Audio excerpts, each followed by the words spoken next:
welcome to Watch Symposium. I'm Austin. This is a watch shop in Fukuoka, which is in western Japan. They had watches and brand name bags and stuff like that. Here you can see some Oyster Perpetuals up top, a 36mm two-tone Explorer. Now this footage was taken about 2 months ago, and you'll see that prices have changed. They've gone up just in 2 months. For example, that OP41 with the green dial on the left, that's probably going for about 1,000 USD more. And same thing with the yellow dial, that's probably gone up as well. The black dial version on the right, that's certainly gone up. You can't get an OP41 for less than yen 1 million right now. This is a 40mm Explorer 2 with a polar dial, tritium dial, and those have exceeded 1 million yen, which is about 9 or 10,000 USD. Next to it, a 42mm version, and this is the older version before they upgraded to the 32 movement. You can tell, of course, because there's no cornet between the Swiss and the Maid. Same goes for that black dial version right there. And you can also tell that the black dial is the older version because of the blacked out hands, that black part near the pinion. You can see two prices, one with tax, one without. Tourists don't have to pay sales tax. This is a 126710 BLNR on an Oyster bracelet. This has gone up to over 3 million yen. So just 2 months ago, this was a great price. Here's a Yachtmaster with the blue dial and the red accents. This is a brand new one. You can, again, tell because of the cornet between the Swiss and the Maid. Submariners, every single one of them ceramic, every single one with a date. Some two-tone versions on the left. Up top, some Daytonas, all of them with precious metal. To the right, a blue-dialed Sky Dweller. Feel free to pause the video, do conversions, and see what you could have gotten these pieces for 2 months ago. A motley collection of Datejusts, pretty much something for everybody. A couple of Explorers, one 36mm, one 39, and of course this one. This is probably the most interesting thing. A Buckley dial two-tone Oyster Quartz. I had to check it out. Here it is on the wrist. Now it doesn't go at all with my jacket. It's a little too fancy for such a casual jacket, but you can see it ticking away. It's a tritium dialed watch, beautiful tritium patina on the hands and the dial. And Oyster Quartzes are known for being noisy, and they are. Check it out. 3 ticks is all you get, but it's enough to know that in a quiet meeting, this would be kind of noticeable. The case is really angular. It's got a very retro look, like something out of the 70s, which pretty much that's what it is. They came out in 1977, and the bracelet's very angular as well, and a little bit too much for me, to be honest. But it's a two-tone watch. It's a Datejust. It'll be highly accurate. I imagine it must be a really weird experience to have a quartz Rolex. I mean, that alone could be worth the purchase price just to see how you get on with it. It's got a fluted bezel and it's kind of fancy. And that dial is really great with the Romans painted on. It's a Buckley dial. And on the regular Datejust, those are really collectible. By the way, the Oyster Quartz was the first Rolex to have the sapphire crystal. Here are those 2 steel Explorers. Steel Explorers, not too long ago, that would have been a redundant statement. This is the 39mm version with the Mark I dial, the solid gold 369s, and the shorter minute hand. This is the new modern 36mm version with the top of the line 32 movement, and it's really not that expensive for the newest of the new. But of course, this was 2 months ago.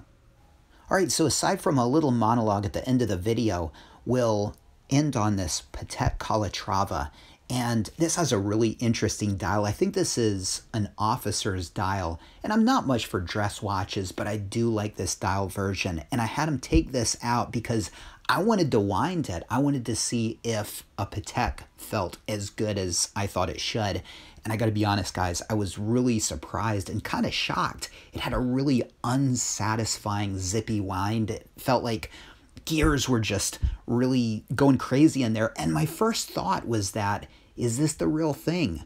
You know, maybe it needed a service. I'm pretty sure this was a box and papers piece, and they don't sell fake watches here in Japan. You guys are looking at it. Maybe you can tell me if you think anything's wrong with it. But I was really surprised at the wind. But, well, it's still a beautiful watch. In Fukuoka, in Tenjin, at one of my favorite temples. I don't know why. Well, I've got some good memories here, put it that way. And I'm gonna hit one more watch shop. I think I'm done recording. And what do I have to say? Well, prices are a little higher than the last time I checked. That seems to be par for the course. And I don't know if I've just been in so long that the prices of Rolex have gone up enough to where they seem crazy to me, but if I were to get in yesterday, I'd think, well, this was just normal. Part of me thinks that if I had gotten into Rolex yesterday, I'd just look at a $15,000 to $20,000 pre-ceramic GMT Master 2 and think, well, that's just what they go for.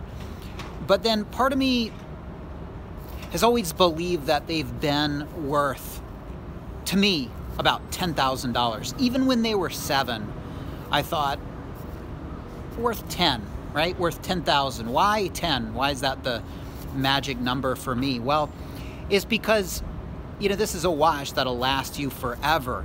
It's a one-time purchase. It's a lifetime purchase. And, you know, if we're not watch nuts, and we probably shouldn't be, but if we're not, you know, you get your one watch to last you forever. And you wear it till you die, and then your kids get it, and it's not worth a penny less than what you paid for it. You got a free watch all your life. And that still could be the case if they go up more. But for some reason, you know, a good watch to last you forever, $10,000 seems about the right price to me. And I guess Rolex thinks so too, because that's what their current GMT Master 2 is going for. So, in Fukuoka, and I'm headed to Hakata Station now, and we'll go to one more authorized dealer, and we'll check out the biggest wooden Buddha in Japan. Been meaning to see that. My kids weren't interested. They'd rather play with Bob and Gigi than see the biggest wooden Buddha in all of Japan, but, you know, Bob and Gigi, who could blame them, right?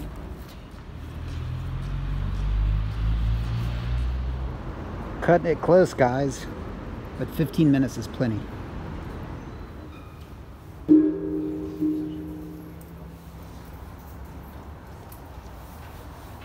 All right, there you guys have it.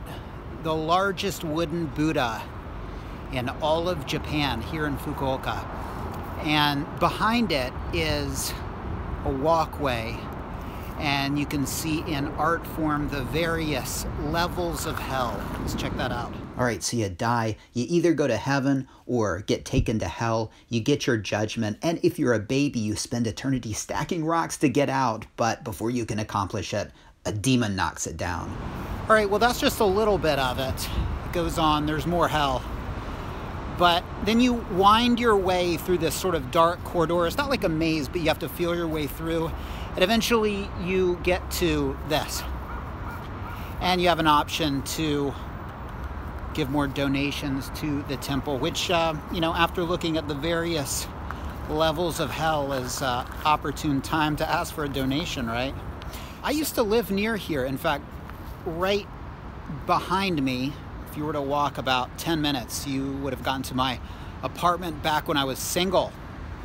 And yeah, it's interesting to be back. Fukuoka's a lovely place, it really is.